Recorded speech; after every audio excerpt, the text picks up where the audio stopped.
তোমরা স্কুলে ফিরে যাও, তোমাদের সাথে আমরা আছি।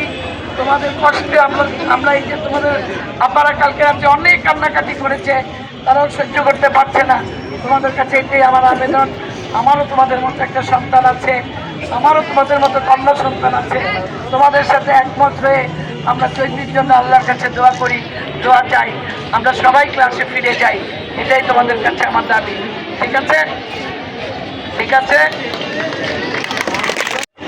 সবাইকে ধন্যবাদ। ভালো থাকো তোমরা।